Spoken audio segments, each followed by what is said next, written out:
Հարգելի գործընկերներ, սիրելի ժողովուրդ, ափսոս ընդդիմությունը դալիճում չէ, որովհետև երբ ասում էին, որ Հայաստանում փոխվել է քաղաքացու արժանապատվության գինը, եւ սա ասում էինք մենք, որ այն այլևս անգին է,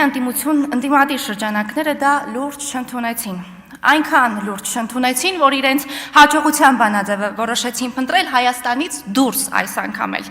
մոլորեցնելով մեր հայրենակիցների մի մասին, բերելով նրանց Հայաստան եւ փորձելով օգտագործել սեփական քաղաքական կեղտոտ խաղերի համար։ Բայց բարի գալուստ իրական Հայաստան, հարգելի ընդդիմություն։ Սա խեճուր են ձեր խոստացած 300,000 ադրբեջանցիները։ Պարզվում է չեն գալու, բա ուր է ձեր պլան B-ն այս դեպքում։ Բա ասում էիք օրասական պահ է, ճակատագրական են ընտրությունները, այո, ճակատագրական էին, սիրելի գործընկերներ, բայց իրենց համար,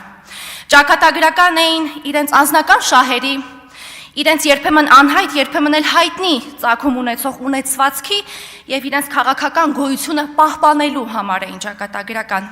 Եվ գիտեք, թե ինչու պարտվեցին նրանք այս անգամ էլ, սիրելի գործընկերներ։ Ասեմ, երբ 5 տարի շարունակ մեզ ասում էին Փաշինյանը ձեր վարչապետն է, մեր վարչապետը չէ։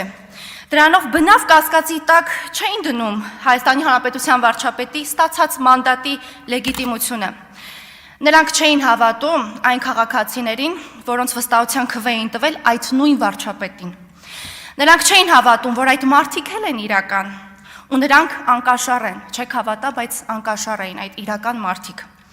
Ու նրանք իրական Հայաստանի իրական քաղաքացիներն են։ Ուստի բարի գալուստ իրական Հայաստանի իրական խորհրդարան, հարգելի ոչ բարով ընդդիմություն։ Այստեղ ձեզ սպասում է